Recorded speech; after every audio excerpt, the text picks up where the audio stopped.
So ठीक आहे. जेवढे कनेक्ट झालेले आहेत मी त्यांचे लेक्चर सुरू करतो.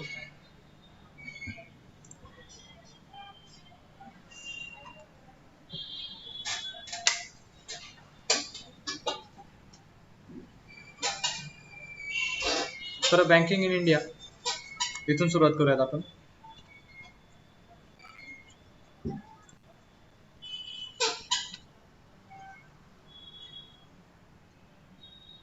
तर बँकिंग इन इंडिया हे असं टायटल का दिलेलं आहे पहा. बँकिंग सिस्टीम ही प्रत्येक कंट्रीची वेगवेगळी आहे. त्यांची सिस्टीम त्यांच्या कंट्रीच्या एरियानुसार चेंज होते. आपल्याकडे जी बँकिंग सिस्टीम आहे ही थोडीशी वेगळी आहे अदर कंट्रीच्या तुलनेमध्ये. तर आता याच्यामध्ये आपल्या बँकिंगच्या पूर्ण लेक्चरमध्ये आपण काही ठराविक गोष्टी पाहणार आहेत. त्यात नेट बँकिंग सुद्धा इन्क्लुडेड आहे, जो नेम सेपरेट टॉपिक आहे, मात्र आपण तो त्याच्यामध्ये घेणार आहे. याच्यामध्ये इंटरेस्ट कॅल्क्युलेशन सुद्धा इन्क्लुडेड आहे, कसं कॅल्क्युलेट केलं जातं, सगळ्या गोष्टी तुम्हाला समजल्या पाहिजेत. तर त्यासाठी सुरुवात आपण हिस्ट्री पासून करणार आहे. बँकिंग इन इंडिया, बँकिंग मध्ये आपण काय शिकणार आहे हे पण पहिलं समजून घ्या. बँकिंग मध्ये आपण जे शिकतोय याच्यामध्ये तुमची बँकिंग सिस्टीम कशी काम करते, बँकेच्या सिस्टीमशी रिलेटेड जे काही कन्सेप्ट आहे ते सर्व कन्सेप्ट मी तुम्हाला या ठिकाणी एक्सप्लेन करणार आहे. तर सर्वप्रथम आपण त्याची हिस्ट्री पासून सुरुवात करूया. कारण CWE या लेक्चरमध्ये तुम्हाला CWEच्या पूर्ण कोर्समध्ये बऱ्याच गोष्टी शिकायला मिळतात. बरेच विद्यार्थी आतापर्यंत आपल्या बँकिंगमध्ये जॉबला लागले, त्यांना इंटरव्ह्यूज मध्ये काय काय फेस करावं लागलं, त्यांना त्याच्यामध्ये काय काय विचारले जातात क्वेश्चन्स, याच्या बऱ्याच गोष्टी या बँकिंग लेक्चरशी रिलेटेड आहेत. तर सुरुवात आपण जी करणार आहोत, मी थोडंसं लेक्चर स्लोली घेतो, कारण बऱ्याच जणांचा इंटरनेटचा प्रॉब्लेम असेल किंवा अदर काही गोष्टीचा इश्यूज असेल तर त्यांना तो प्रॉब्लेम येऊ नये, फेस करावा लागू नये म्हणून, किंवा मला रिपीट बोलण्याची गरज नाही पडणार त्यांना, मी शक्यतो हे लेक्चर पुन्हा एकदा रिपीट करणार आहे संध्याकाळी 6-7 वाजता ऑनलाईन. त्याची लिंक मी पाठवून देईल ग्रुपवर. परंतु आता जे लेक्चर चाललंय या लेक्चरमधल्या काही ठराविक गोष्टी तुम्ही एकदा या ठिकाणी पहा. म्हणजे तुम्हाला क्वेश्चन्स विचारता येतील. मला संध्याकाळी तुम्ही क्वेश्चन्स नाही विचारू शकत, तुम्हाला क्वेश्चन्स हे कमेंटमध्ये टाकावे लागतील संध्याकाळी. आत्ताचे जे आहेत त्याच्यामध्ये क्वेश्चन्स तुम्ही डायरेक्ट लाईव्ह विचारू शकता, उत्तरं मिळतील. तर आता हिस्ट्री ऑफ बँकिंग इथून आपण सुरुवात करूयात.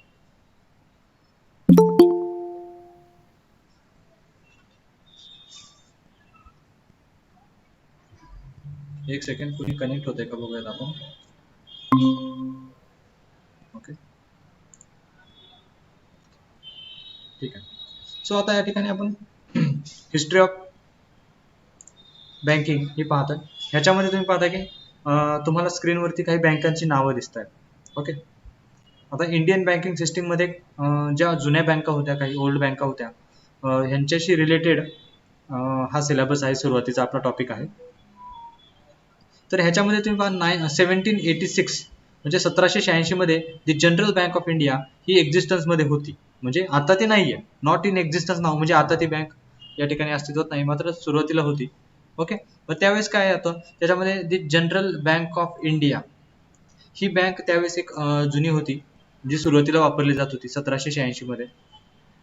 त्यानंतर अजून एक बँक आहे 1790 मध्ये, बँक ऑफ इंडिया.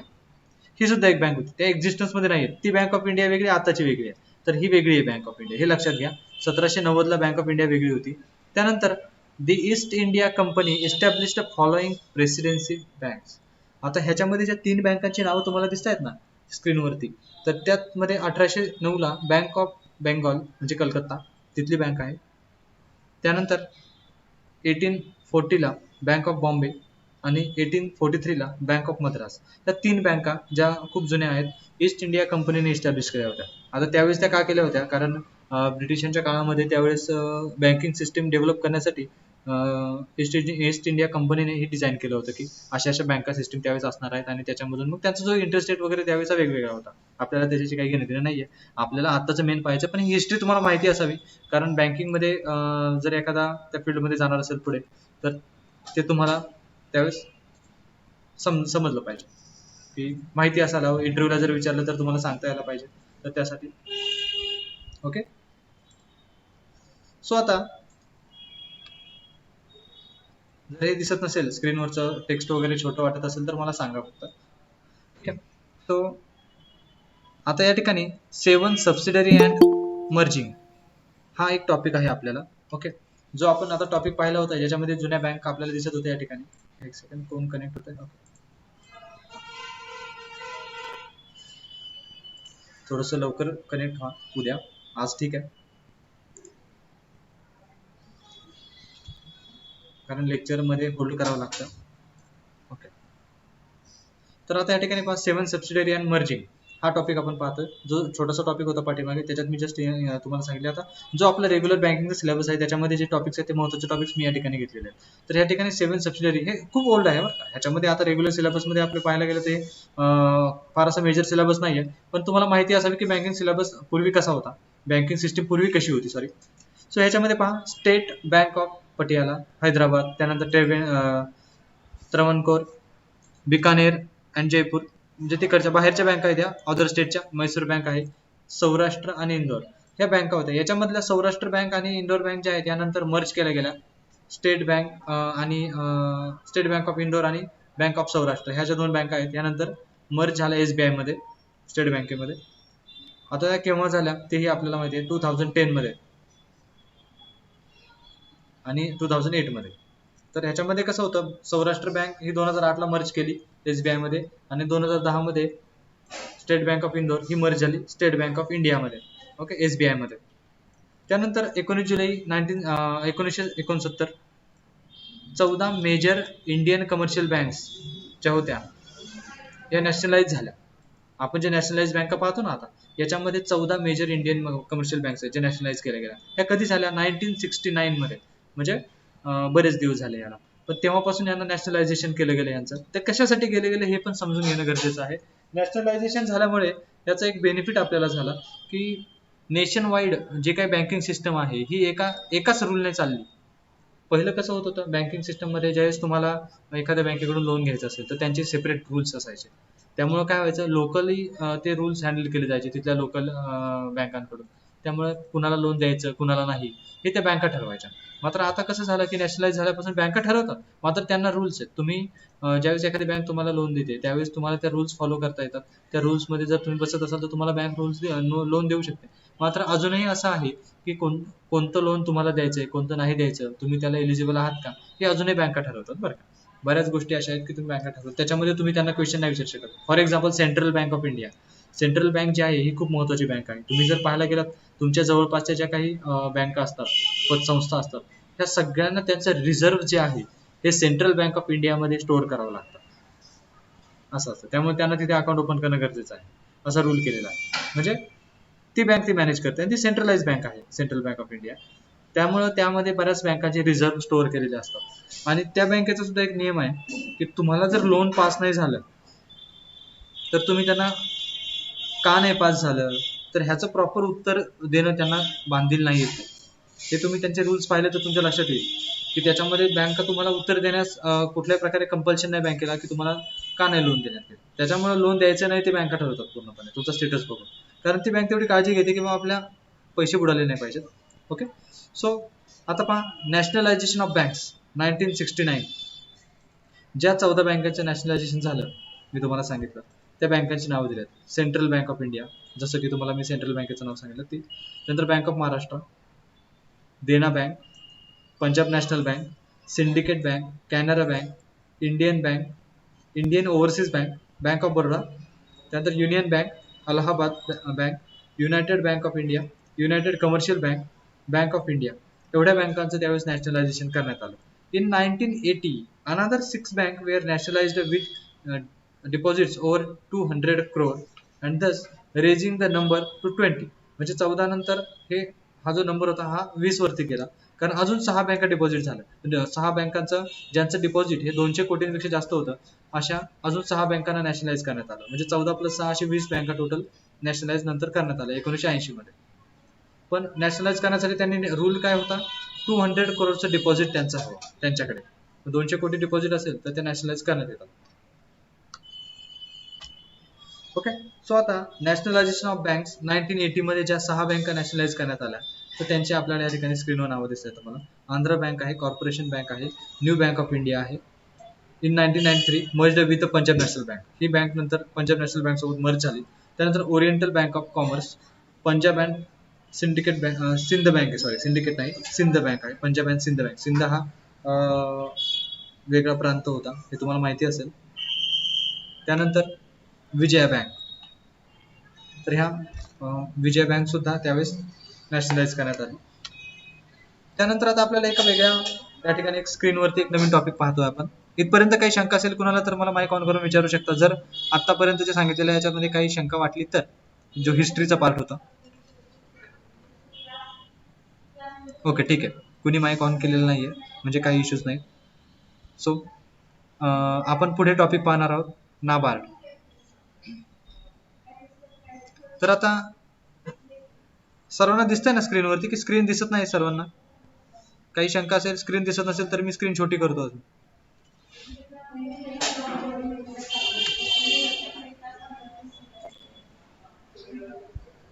माझा आवाज येतोय का सर्वांना? रिप्लाय करा बरं, मेसेज मध्ये केला तरी चालेल.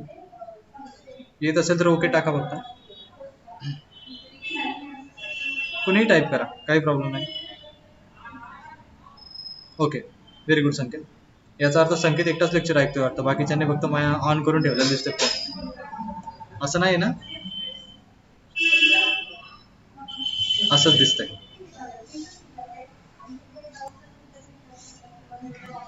ओके.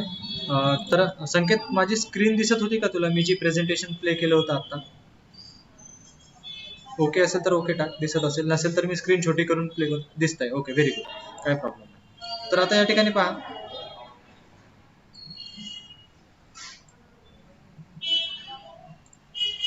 या ठिकाणी आपल्याला एक स्क्रीनवरती दुसरा ऑप्शन दिसतोय, नाबार्डचा.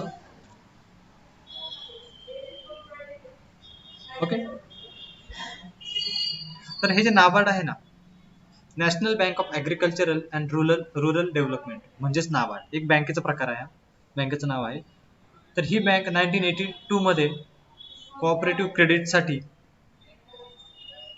इस्टॅब्लिश झाली. कोऑपरेटिव्ह क्रेडिट म्हणजे काय असतं, सहकारी म्हणून आपण ज्याला म्हणतो. तर अशा प्रकारची ही बँक या ठिकाणी इस्टॅब्लिश करण्यात आली. तर ह्या बँकेचं या ठिकाणी आपल्याला पर्पज दिसत पहा काय काय आहे. Export import. आता एक सेकंड, ह्याच्यामध्ये तुम्हाला पुढे जाण्याच्या अगोदर मी काय सांगतो पहा, ही जी नाबार्ड बँक आहे ना, ही ॲग्रिकल्चर आणि रुरल डेव्हलपमेंटसाठी फक्त काम करते, हे लक्षात घ्या पहिलं. ओके. हे फार महत्वाचं आहे की नाबार्ड बरेच जण ऐकतात पण त्याचा यूज कुठे होतो किंवा काय आहे, ही कन्सेप्टच बऱ्याच जणांना माहित नाही. बोर्डवरती बऱ्याच ठिकाणी रोडच्या साईडला पण बोर्ड लावलेले असतात, तिथेही लिहिलेलं असतं की नाबार्ड, पण ऍक्च्युली नाबार्ड काय आहे. तर ही नॅशनल बँक आहे, ॲग्रिकल्चरल आणि रुरल डेव्हलपमेंटसाठी आपल्या फायनान्स देणारी बँक आहे. ठीक आहे, म्हणजे रोडचे डेव्हलपमेंट करताना सुद्धा बऱ्याच ठिकाणी नाबार्डने डेव्हलपमेंट करून खर्च केलेला आहे, आणि बँका ज्या ठिकाणी लोन देत नव्हत्या त्या ठिकाणी नाबार्डने खर्च करून रोड वगैरे तयार करून दिलेले आहे. बऱ्याच गोष्टींना डेव्हलपमेंट करण्यासाठी नाबार्ड पैसे देतं. त्यानंतर या ठिकाणी तुम्हाला खाली दुसऱ्या बँकांची नावं दिली जातात. त्याच्यामध्ये आहे एक्झिम बँक, जे आपण बऱ्याच बँका पाहतो त्याच्यामध्ये ह्या वेगळ्या बँका आहेत. हा फक्त आपण सिलेबसचा टॉपिक जास्त डिस्कस करतोय, किंवा रेग्युलर टॉपिक सर्वांना माहिती असतात बँका काय करतात, पण हे नवीन बँका जर असतील तर ह्या माहिती असायला हव्या तुम्हाला.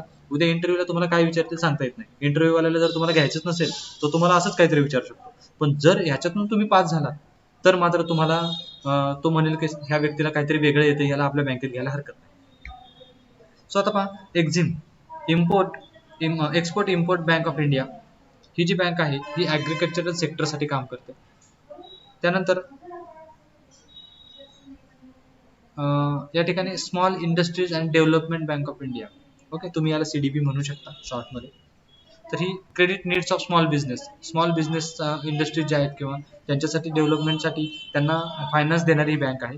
आता काम करते म्हणजे थोडक्यात ते काय वेगळं स्वतः येऊन काही काम करत नाहीत, ते पैसे देण्याचं फक्त काम करतात, बाकी काम आपल्यालाच करावं लागतं. मात्र एक लक्षात घ्या की ह्या ज्या बँका आहेत ह्या फायनान्स प्रोव्हाइड करतात या गोष्टीसाठी, जसं नाबार्ड होतं, जसं तुम्हाला रुरल डेव्हलपमेंटसाठी ती पैसे देत होती, त्याप्रमाणे बँक या बाकीच्या बँका सुद्धा त्या सेम गोष्टींसाठी काम करतात तुम्हाला. त्यानंतर या ठिकाणी पहा, credit needs of small business इंडस्ट्रीजसाठी जर तुम्हाला काही फायनान्शियल गरज असेल तर ती CDB ही बँक आहे, ही तुम्हाला या ठिकाणी मदत करते, फायनान्स देते. स्मॉल इंडस्ट्रीज म्हटलं तर तुमचं मग एखादा छोटासा प्लांट असेल, असं समजा की तुमचा क्रश स्टँडचा जो प्लांट आहे जिथे खडी तयार होते, तर ते सुद्धा एक छोटीशी इंडस्ट्री झाली. अशा छोट्या छोट्या इंडस्ट्रीज असतील, परंतु त्याच्यामध्ये इन्व्हेस्टमेंट कशी असायला हवी. छोट्या बँका लाखामध्ये कर्ज देतात, मोठ्या बँका कोटीमध्ये कर्ज देतात. मग अशा मोठ्या लोनसाठी तुम्हाला जरी 1 कोटीचा इन्व्हेस्टमेंट असेल तरी ती स्मॉल इंडस्ट्रीजच आली. त्यामुळं बँकांच्या दृष्टीने तर त्या ठिकाणी तुम्हाला फायनान्स करण्याचं काम या CDBचं असतं. आता NHG, नॅशनल हाऊसिंग बोर्ड, हा एक नॅशनल हाऊसिंग बोर्ड आहे. जो लोकांना हाऊसिंग बोर्ड म्हणतात, ती कन्सेप्ट आहे, एक लक्षात घ्या फक्त, की ज्याच्यामध्ये तुम्हाला हाऊसिंगसाठी जर लोनची गरज असेल तर ते कंट्रोल करण्याचं काम यांच्याकडे आहे. म्हणजे बँका जे तुम्हाला हाऊसिंग लोन देतात तर त्यावेळेस तुम्हाला त्या हाऊसिंग लोनवर कंट्रोल ठेवण्याचं काम नॅशनल हाऊसिंग बोर्ड यांचं असतं. त्यानंतर आहे प्रायव्हेट सेक्टर बँका. आता प्रायव्हेट सेक्टर बँकांकडे आपण येतोय. इतक्या वेळ आपण पाहिल्या पब्लिक सेक्टर बँका. त्यानंतर आता प्रायव्हेट सेक्टर बँका म्हणजे थोडक्यात काय, तर ह्यांचा जो मॅनेजमेंट बोर्ड असतो हा एका ठराविक लोकांचा मिळून बनलेला असतो, ज्याचे शेअर्स हे प्रायव्हेटली सोल्ड झालेले असतात. आता शेअर्स म्हणजे काय, जर आता कॉमर्सचे विद्यार्थी असल्यामुळे बऱ्याच जणांना माहिती असेल, जे कॉमर्शियल आहे त्यांच्यासाठी सांगतो. शेअर्स म्हणजे काय, त्या कंपनीचे ओनरशिप असते तेवढी. एखाद्या कंपनीचे जर 50% शेअर असतील तर त्या कंपनीचं जे होणारं प्रॉफिट आहे आणि त्या कंपनीची 50% जी मालकी आहे ती मालकी त्या व्यक्तीची असते, आणि होणाऱ्या प्रॉफिटमध्ये 50% हक्क त्या व्यक्तीचा असतो. तर अशा प्रकारे शेअर काम करतात. शेअर म्हणजे थोडक्यात एक अशा प्रकारचे डॉक्युमेंट्स जे त्या व्यक्तीने त्या कंपनीमध्ये पैसे गुंतवल्यानंतर त्याला मिळालेले असतात. ओके, म्हणजेच काय, थोडक्यात तुम्ही त्या कंपनीचे तेवढे टक्के मालक असतात जेवढे टक्के तुमच्याकडे त्या कंपनीचे शेअर आहे. सो आता खाली ॲक्सिस बँक आहे, ॲक्सिस बँक लिमिटेड आहे, डेव्हलपमेंट क्रेडिट बँक लिमिटेड आहे, त्यानंतर HDFC बँक आहे, ICICI बँक आहे, इंडस्ट्रियल बँक आहे, कोटक महिंद्रा बँक आहे, येस बँक आहे. ह्या बँका ज्या आहेत त्या प्रायव्हेट सेक्टर बँकांमध्ये येतात. त्याच्यामध्ये गव्हर्नमेंटचं काही नॅशनलायझेशनचा जो पार्ट आहे, ज्याच्यामध्ये तुमच्याकडं नॅशनलाइज बँका म्हणण्यापेक्षा जो तुमचं प्रायव्हेट पूर्णपणे ते शेअर प्रायव्हेट असतात, गव्हर्नमेंटचे शेअर त्याच्यामध्ये नसतात. तर अशा प्रकारे हा पार्ट याच्यामध्ये एक असतो.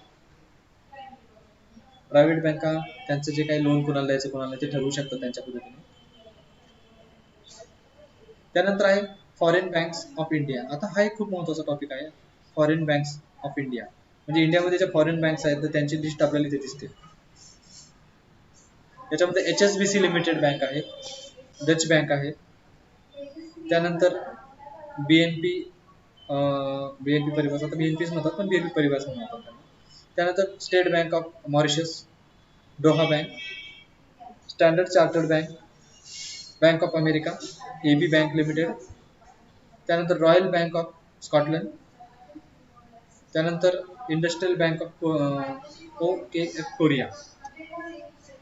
आता OKFचं शॉर्ट फॉर्म विचारू नका, बाकीचं हे लक्षात आलं असेल यांची नावं वाचून तुम्हाला फॉरेन बँक आहे. तर तुम्हाला असं वाटत असेल की इथं काय करतात, ह्या काय करतात, इंडियन इंडस्ट्रीमध्ये इंडियन मार्केटमध्ये पैसे इन्व्हेस्ट करतात. त्यांची एक शाखा इथे उघडतात आणि इंडियन इंडस्ट्रीमध्ये कोटीने पैसा टाकतात. त्याच्यामुळे काय होतं, त्यांना त्याच्यामध्ये मग व्याजाच्या रूपाने इन्कम पण मिळतं. असं आहे हे. आता इंटरनॅशनल मार्केट झालं एक प्रकारचं. मात्र फॉरेन बँका इथे पैसे गुंतवल्यामुळे त्यांना आता कुठल्याही देश जर आपल्या देशामध्ये पैसे गुंतवणार असेल तर त्या ठिकाणी त्यांना त्या मॅनेज करण्यासाठी, तो पैसा मॅनेज करण्यासाठी तो ओनर तिथे येऊ शकत नाही कुठल्या देशाचा, म्हणजे किंवा पंतप्रधान नाही येऊ शकत. ते एक बँकेला ते सिस्टीम देतात की तुम्ही तुमच्या बँके थ्रू ह्या देशामध्ये एक शाखा उघडून तिथे पैसे गुंतवा. कारण तिथलं लोकल कसं सिस्टीम आहे, तिथे आपली फसवणूक होऊ नये म्हणून तिथे बँकेची एक सिस्टीम पाठवली जाते. त्या बँकेचे जे लोक आहेत ते अतिशय हुशार असतात की आपलं लॉस होतोय की प्रॉफिट होतोय हे त्या ठिकाणी गेल्यानंतर त्यांना समजतं. त्याला स्टडी करतात आणि मगच हे अशा प्रकारचं लोन त्यांना दिलं जातं. तर ह्यासाठी ह्या फॉरेन बँका काम करतात. त्यानंतर आता बँकिंग सिस्टीम इन इंडिया, ह्याचा थोडंसं आपल्याला डीपमध्ये स्टडी करायचा. त्यासाठी आपल्याला पाहायचं आहे, या ठिकाणी आहे कमर्शियल बँक्स. पहिल्या आपण वरती आपल्याला ज्या दिसत आहेत ना त्या कमर्शियल बँका आहेत. कमर्शियल बँकांमध्ये आपल्याला काय त्याच्यामध्ये इन्फॉर्मेशन आहे किंवा त्याच्या टॉपिक्सवर आपण इन्फॉर्मेशन थोडी पाहणार आहोत. पण त्या अगोदर तुम्हाला याच्यामध्ये जर इथं मागे टीचिंग जे आपण आता मी तुम्हाला शिकवलंय याच्यामध्ये काही शंका असतील तर मला पहिलं विचारा. काही शंका तुमच्या असतील तर, नसतील तर ठीक आहे, काय असेल तर माईक ऑन करून एक एक जण विचारू शकता. ओके, स्लाइड चेंज होत नाहीये. ओके, सगळ्यांकडे हा प्रॉब्लेम येतोय का? जर असं असेल तर मी स्क्रीन मोठी नाही करत, थोडी छोटी ठेवतो म्हणजे तुम्हाला व्यवस्थित दिसेल. कारण प्रेझेंटेशनमुळे बऱ्याचदा असं होतं की गुगल मीट वरती स्लाइड चेंज होत नाही.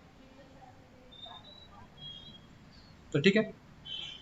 ओके, आता स्लाइड चेंज झाली का पहा बरं.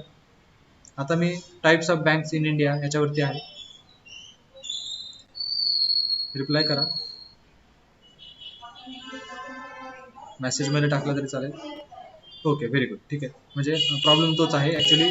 फुल स्क्रीन केल्यानंतर स्लाइड चेंज होत नाही, बऱ्याच तरी ब्रॉडकास्ट मध्ये दिसत नाही. ओके, ठीक आहे. आता या ठिकाणी पहा types of banks in India.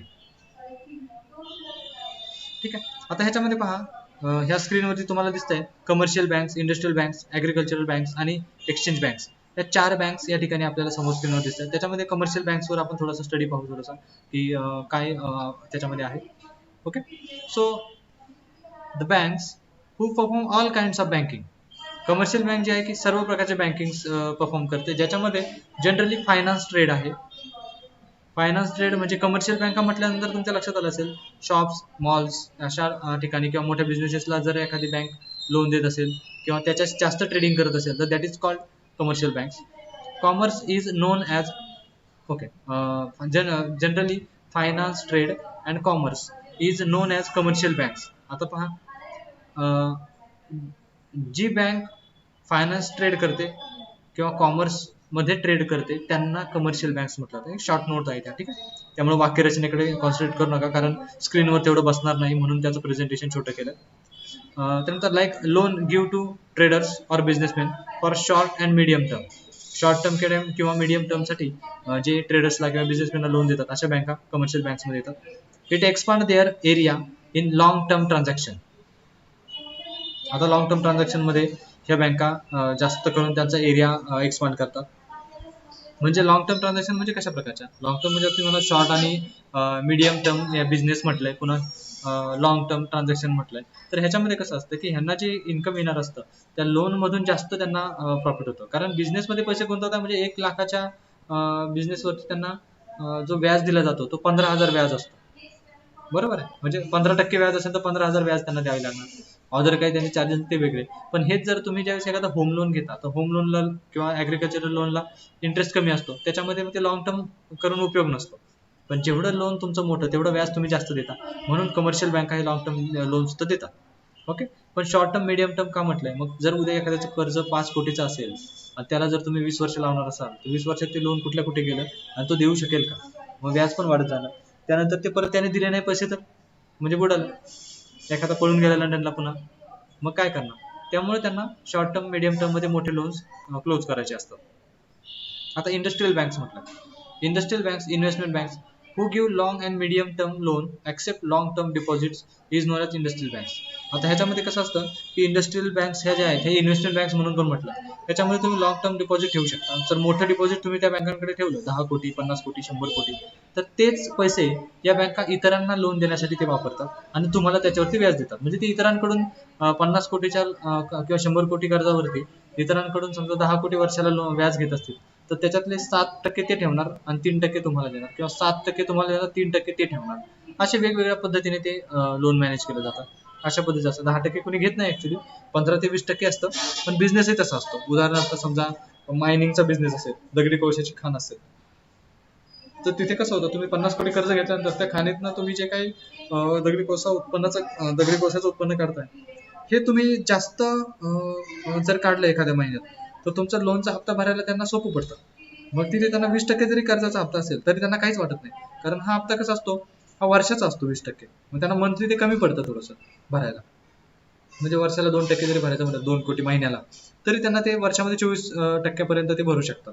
अशा प्रकारचं त्यांचं ते प्रॉफिट असतं. म्हणजे जास्त लोक कामाला लावली ती खाणीतून जास्त उत्पन्न निघतं, त्यामुळे जास्त पैसे होतात त्यांना, त्यामुळे ते भरू शकतात. अशा प्रकारे असतात. त्याच्यामुळे मग ह्या बँका काय करतात, अशा लोकांना कर्ज देतात आणि ज्यांनी पैसे त्यांच्या बँकेत ठेवलेत त्यांना त्याचं रिटर्न देतात. तर या पद्धतीचे हे रिटर्न्स असतात. ओके. तर इंडस्ट्रियल बँक्स अशा पद्धतीचे काम करतात. त्यानंतर ॲग्रिकल्चरल बँक्स आहेत. ॲग्रिकल्चरल बँक्समध्ये आपण पाहतो who give loan for agricultural purpose known as agricultural banks. Agricultural बँका ज्या आहेत ह्या ॲग्रिकल्चरल पर्पजसाठीच लोन देतात, फक्त शेतीशी रिलेटेड. त्यानंतर like give short term loan for buy seeds, बियाणं खरेदी करण्यासाठी असेल तर त्यासाठी, किंवा काही ठिकाणी शेती खरेदी करण्यासाठी सुद्धा बँका लोन देतात. त्याला टर्म लोन म्हटलं जातं, लॉंग टर्म लोन म्हटलं जातं, सॉरी. ओके.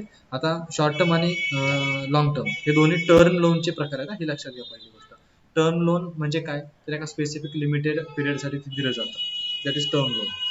अजून लोनचे प्रकार आपल्याला पुढे बघायचे ते आपण मी पाहणारच आहे त्याच्यामध्ये. तर short term, long term loan कसं होतं, मोठी अमाऊंट असेल आणि तुम्ही लगेच 1 वर्षात 2 वर्षात नाही देऊ शकत. सीड्सचं कसं देऊ शकता, कारण शेतकऱ्याचं कसं असतं की शेतकऱ्याला पटकन कोटीने पैसा नसतो येत, त्यामुळे मग 1000 10,000 असे तुमच्याकडे जसं सीड्सचं लोन तुम्ही देऊ शकता. सीड म्हणजे बियाणं. मात्र जागा खरेदी करण्यासाठी जर एखाद्याने शेतीसाठी लोन घेतलं असेल तर ते एकदम नाही देऊ शकत. त्यासाठी ते लॉंग टर्म लोन मध्ये कव्हर केलं जातं. Exchange banks. आता एक्सचेंज बँक्समध्ये काय येतं, हू pledge promoting role in foreign trade is known as exchange banks, like payments of sale and purchase of bills of exchange of foreign trade. याचा अर्थ काय, आता पहा तुम्ही मला सरांनी एवढं सगळं इंग्लिशमध्ये वाचलं पण हे समजलं नाही, तर एक गोष्ट लक्षात घ्या, फॉरेन ट्रेड जे आहे, फॉरेन ट्रेड म्हणजे तुम्ही इथून बाहेरच्या देशात जर काही विकत असाल तर त्याला कंट्रोल करण्याचं एक्सचेंज बँकांचं काम असतं. साधं सरळ सांगतो तुम्हाला, तुम्ही जर बाहेरच्या देशातून इकडे आलात किंवा इथून बाहेरच्या देशात जायचं तुम्हाला, कसंही असेल, तुम्ही तिथे काही ट्रेड करत असाल तर त्याचं इन्व्हेस्टमेंट तुमचं जे सेफ राहावं यासाठी एक्सचेंज बँका करतात. फॉर एक्झाम्पल तुम्ही जर US डॉलर्स असतील, आता समजा शेअर मार्केट आहे, तर US डॉलर्समध्ये तुम्ही ट्रेडिंग केलं तर त्याच्यावर कंट्रोल ठेवण्याचं एक्सचेंज बँक काम करते, की तुम्ही एवढे पैसे गुंतवताय त्याचं एक बोर्ड असतं सेपरेटली. जरी तुम्ही शेअर मार्केटच्या बोर्डमधून शेअर मार्केटचं कंट्रोलिंग ऑथॉरिटी असेल त्याच्या थ्रू पैसे गुंतवले असतील तरी सुद्धा एक्सचेंज बँका ते बिलिंग वसुलीचं काम करते बाहेरच्या देशातून. पण ही बँका अशा ठिकाणचीच वसुली करू शकते जिथे यांची शाखा असेल, आणि ती असते जिथे जिथे आपण ट्रेडिंग करतोय. जर तुम्ही एखाद्या देशात ट्रेडिंग करू शकत असाल तर याचा अर्थ तिथे तुमच्या एक्सचेंज बँकेची शाखा असणार 100%. म्हणजे फॉरेन ट्रेडशी रिलेटेड ह्या बँका कंट्रोल करतात. उद्या तुम्हाला बाहेरच्या देशामध्ये एखादं लोन घ्यायचं असेल किंवा काय त्या ठिकाणी इन्व्हेस्टमेंट करायची असेल मोठी, पण तुम्हाला असं वाटतं की इथून लोन घेऊन तिकडे इन्व्हेस्टमेंट करायची, तर एक्सचेंज बँक ही तुमच्या ज्या बँकेत तुम्ही लोन घेताय त्या बँकेशी कम्युनिकेट करते आणि तुमचं तिथे खरंच काही तुम्ही ट्रेडिंग करताय का हे बघते आणि मगच तुम्हाला लोन देण्याचं काम करते. नाहीतर एखादा मग अमेरिकेमध्ये बिल्डिंग बांधायची म्हणून इथून 10 कोटीचं कर्ज घेण्यात जाईल तिकडे निघून. पण तिथे तुम्ही खरंच तुमची जागा आहे का, तुम्ही त्या ठिकाणी जिथे बांधकाम करणार आहात त्याच्यावर कंट्रोल काय आहे का, तर ते एक्सचेंज बँकांचं असतं. त्यानंतर आता पहा तर हे एक्सचेंज बँक नक्की ऍक्च्युली कसं काम करते, प्रमोट कसं करते, प्रमोटिंग रोल आहे त्यांचा, मग तो कसा आहे नक्की हे बघूयात आपण. कारण आता प्रमोटिंग करणे म्हणजे तुम्हाला बाहेरच्या देशामध्ये बांधकाम करायचं म्हणजे आपल्या देशाला त्याचं इन्कम भेटणार आहे, कारण तुम्ही इथले आहात म्हणजे इन्कम शेवटी आलं इंडियामध्ये, तर त्याचा काही फायदा असेल आपल्याला तरच ते तिकडनं भेटतं. किंवा तिथे तुम्ही बांधकाम करणार असाल त्याचं तुम्ही इथून लोन घेतलंय तर तिकडनं तुम्हाला व्याज पण तसं मिळणार असतं, कारण बाहेरच्या देशात तुम्ही बांधकाम करणार तर तुम्हाला व्याज सुद्धा तेवढं इंटरेस्ट जास्त असतो त्याला, 10 ते 20-25% अशा प्रकारे असतो. त्यानंतर like payments of sale and purchase of bills of exchange, म्हणजे बिल्स ऑफ एक्सचेंज आहेत ह्याचं सेल आणि परचेस जर करायचं असेल तुम्हाला तर त्यासाठी फॉरेन ट्रेडमध्ये तर त्यासाठी एक्सचेंज बँका ज्या आहेत ह्या हेल्प करतात. म्हणजे तेच झालं थोडक्यात. बिल्स ऑफ एक्सचेंज जे असेल तर तुम्हाला आउट ऑफ इंडिया त्याच्यावर ट्रान्झॅक्शन काही प्रोसिजर करायचे असेल तर त्यासाठी तुम्हाला एक्सचेंज बँकाच्या थ्रू जावं लागतं, तुम्ही डायरेक्ट तिथे जाऊन वसुली करू शकत नाही. सो अशा पद्धतीचा हा एक्सचेंज बँकांचा एक प्रकार आहे. तुम्हाला उद्या वाटलं तुमचे डॉलर्स आहेत US डॉलर्स ते तुम्हाला इंडियन रुपीजमध्ये कन्वर्ट करून घ्यायचे तर तुम्ही एक्सचेंज बँका थ्रू करू शकता. तर अशा प्रकारे हा पार्ट असणार आहे. आता जे तुम्ही बऱ्याचदा पाहता की लोक बिटकॉइनमध्ये इन्व्हेस्ट करतात, क्रिप्टोकरन्सीत इन्व्हेस्ट करतात, तर हे सुद्धा एक्सचेंज बँका कंट्रोल करतात. तुम्ही डायरेक्टली बाहेरच्या इंटरनॅशनल मार्केटमध्ये इन्व्हेस्ट करू शकत नाही. तर अशा प्रकारे आहे विदाउट गव्हर्नमेंट परमिशन. ओके, हे पण लक्षात घ्या, विदाउट गव्हर्नमेंट परमिशन तुम्ही इन्व्हेस्ट नाही करू शकत. मात्र काही ठराविक रूल्स आहेत, त्या रूल सिस्टीमनुसार तुम्ही इन्व्हेस्टमेंट करू शकता त्याच्यामध्ये. सो आपण हा एक पार्ट याच्यामध्ये पाहिलेला आहे. त्यानंतर सेव्हिंग्स बँक आहे. सेव्हिंग बँक तुम्हाला माहिती आहे ज्याच्यामध्ये तुम्ही सेव्हिंग्स ठेवता छोट्या छोट्या. फॉर एक्झाम्पल तुमच्या बँक ऑफ महाराष्ट्र असेल अशा प्रकारच्या बँक आहे सेव्हिंग्स बँकमध्ये येतात. त्यानंतर सेंट्रल बँक्स, नोट इश्यू करण्याचं काम सेंट्रल बँकेचं असतं, लक्षात घ्या. प्रिंटिंगचं काम कोणाचं आहे, बँका ज्या रिझर्व्ह बँक आहे त्यांच्याकडे असतं नोट्स प्रिंटिंगचं, पण नोट इश्यू करण्याचं काम आहे हे सेंट्रल बँकेचं असतं. त्यानंतर ॲडवायझर टू स्टेट, राज्याला सल्ला देण्याचं काम हे सेंट्रल बँकेचं असतं, कारण सेंट्रल बँक ही सगळे रिझर्व्ह कंट्रोल करते सगळ्या बँकांचे, त्याच्यामुळे त्यांना माहिती असतं की कुठल्या बँकेत किती लोन चाललंय आणि कुठल्या बँकेत काही गडबड होते का. त्याच्यामुळे राज्याला सल्ला देण्याचं काम आणि कुठे इन्व्हेस्टमेंट करायला हवी, किती पैसा आपल्याकडे अवेलेबल होऊ शकतो पुढच्या वर्षभरात, म्हणजे जेणेकरून आपण एखाद्या ठिकाणी इन्व्हेस्टमेंट करू शकतो, प्रोजेक्ट सुरू करू शकतो, हे सेंट्रल बँकेचं काम झालं. त्यानंतर बँक रिझर्व्ह डिपॉझिट्स, बँकेचे डिपॉझिट आणि रिझर्व्ह हे सगळं कुठे असतं, सेंट्रल बँकेत असतं. म्हणजे मोठ्या मोठ्या बँक आहेत. अगदी तुम्हाला सांगतो पहा, जी पतसंस्था असेल एखादी तुमच्या जवळपास तर ती पतसंस्थेला विचारायचं कधी, म्हणजे आता ते तुम्हाला सांगणार नाहीत, पण जर तुम्ही तिथे काम केलं असेल तर तुम्हाला माहिती असेल की त्यांचं डिपॉझिट सेंट्रल बँकेत असतं मोस्टली, इतर बँकांमध्ये पण असतं पण सेंट्रल बँकेत रिझर्व्ह मेन असतं त्यांचं. त्यानंतर इंटरनॅशनल करन्सी रिझर्व्ह, इंटरनॅशनल करन्सीचं रिझर्व्ह सुद्धा सेंट्रल बँकेत असतं. ही बँक काय करते, तुमची इंटरनॅशनल करन्सी जी असतील, फॉर एक्झाम्पल आता तुम्ही US डॉलर्समध्ये जर काही इन्व्हेस्टमेंट केली असेल तर त्याचं रिझर्व्ह जर तुमच्या बँकेचं जे आहे एखाद्या बँकेचं, तुम्ही पर्सनली करू शकत नाही इंटरनॅशनल रिझर्व्हमध्ये, इंटरनॅशनल करन्सीमध्ये इन्व्हेस्ट, पण बँका करू शकतात. तर ते रिझर्व्ह हे सेंट्रल बँकेत असतं, जेणेकरून सेंट्रल बँक कंट्रोल करते तुमच्याकडे रिझर्व्ह किती आहेत, जेणेकरून त्यांना राज्याला सल्ला द्यायला सोपं पडतं. त्यानंतर lender of last resort, provider of loan banks. Okay, हे लक्षात घ्या, लेंडर ऑफ लास्ट रिसॉर्ट याचा अर्थ काय, provider of loan to banks म्हणजे ज्या काही तुम्ही लोन्स घेता हे तुमच्या बँकांकडून तुम्ही लोन घेऊ शकता, पण तुमच्या बँका कोणाकडून तरी लोन घेत असतील उद्या, बरोबर आहे. सगळ्यात शेवटचा जो टप्पा असतो तो सेंट्रल बँकचा असतो, बरोबर आहे. लेंडर ऑफ लास्ट रिसॉर्ट म्हणजे तुम्हाला आता एक नावातच कळलं असेल तुम्हाला की जिथून धबधबा सुरू होतो, दॅट इज रिसॉर्टचा एक धबधबा आपण म्हणू, त्या धबधबा जिथून सुरू होतो तुमचा पाण्याचा, तो जो मेन टॉपिक आहे सगळ्यात वरचा पॉईंट आहे ना, जो तो आहे सेंट्रल बँक. सेंट्रल बँक तुमच्या बँकांना कर्ज देते, तुमच्या बँका त्याच्या खालच्या बँकांना देतात आणि खालच्या बँका तुम्हाला लोन देतात. असं हे लोनचं रेसॉर्ट चालू असतं. That is provider of loan to banks. बँकांना लोन देण्याचं काम हे सेंट्रल बँकेचं आहे, हे पहिले लक्षात घ्या. त्यानंतर आहे world bank. Provides financial services to member countries of the world. म्हणजे काय की वर्ल्ड बँक जी आहे ही जे मेंबर असतील वर्ल्ड बँकेचे त्यांना कर्ज देण्याचं काम करते, फायनान्शियल सर्व्हिसेस प्रोव्हाइड करण्याचं काम करते. म्हणजे समजा आपण समजा वर्ल्ड बँकेचे मेंबर आहोत, तर आपल्या देशाला जर पैशाची गरज पडली तर ही वर्ल्ड बँक देते, बरोबर आहे. आपण जसं म्हणतो ना आपल्यावरती आपल्या देशावर कर्ज आहे, ते कर्ज म्हणजे वर्ल्ड बँकेचं असतं. कुठला देश डायरेक्ट कर्ज देत नाही तुम्हाला इझिली, मदत म्हणून दिली असेल तर तो पाठ वेगळा, पण परंतु जर मार्केटिंगच्या किंवा फायनान्शियल सर्व्हिसेसच्या हिशोबातून जर एखादं तुम्हाला कर्ज मिळत असेल तर ते वर्ल्ड बँक देते. फॉर एक्झाम्पल तुम्हाला इंडिया आणि नेपाळ ह्यांच्यामध्ये ब्रिज बांधायचा आहे, इंटरनॅशनल झालं ना हे काम, मग अशा वेळी वर्ल्ड बँक तुम्हाला कर्ज देऊ शकते. तर अशा पद्धतीने तुम्हाला म्हणजे आपल्याला पर्सनली मिळत नाही, हे देशाला मिळतं, देश त्या ठिकाणी खर्च करतो. ते कसं इन्व्हेस्ट करायचं ते देशाचं काम आहे, ते फायनान्स मिनिस्टर वगैरे ते डिसाईड करतात. तर अशा प्रकारे हे असणार आहे. ओके.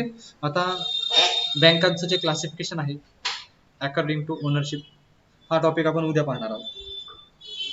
ओके. तर इथपर्यंत जे मी शिकवलं ह्याच्यामध्ये काही शंका, कुणाला काही शंका असेल तर विचारा, नसेल तर मेसेजमध्ये टाईप केलं तरी चालेल.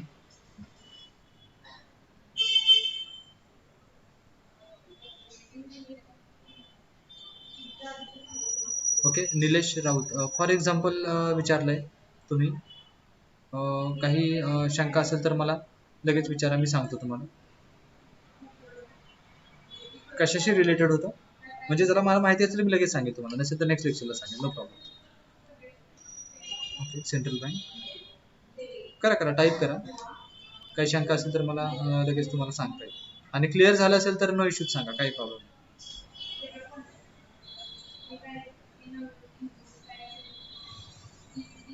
मी तुमचा मेसेज थोडा लेट पाहिला. सेंट्रल बँक, सेंट्रल बँकेशी रिलेटेड काय होतं सर, मला तुमचं समजेना. मी वेट करतो, ठीक आहे, टाईप करा. हां, सेंट्रल बँक एक्झाम्पल, सेंट्रल बँकेचंच नाव आहे राजा, सेंट्रल बँक हे बँकेचं नाव आहे. सेंट्रल बँकेचं एक्झाम्पल हा होता ना, सेंट्रल बँक हे बँकेचं नाव आहे राजा, लक्षात ठेवा. सेंट्रल बँक ही बँक आहे जी सगळ्यांचे रिझर्व्ह कंट्रोल करते. सेंट्रल बँक ऑफ इंडिया असं बँकेचं नाव आहे, जसं स्टेट बँक ऑफ इंडिया आहे, सेंट्रल बँक ऑफ इंडिया आहे, असं. ठीक आहे.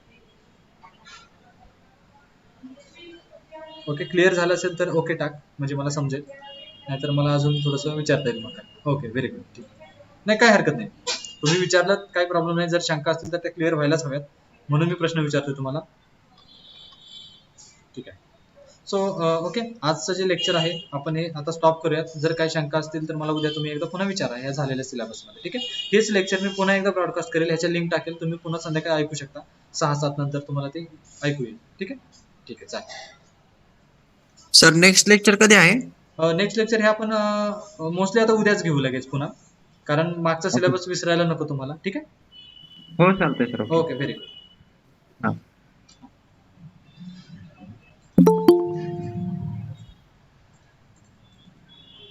अरे अल्फेज, लेक्चर संपलं त्याच्यानंतर तू मला आता कनेक्ट करतोय. 2 वाजता लेक्चर होतं, संध्याकाळी 7 वाजता अटेंड कर, मी तुला लिंक पाठवतो. ग्रुपमध्ये आहेस का तू?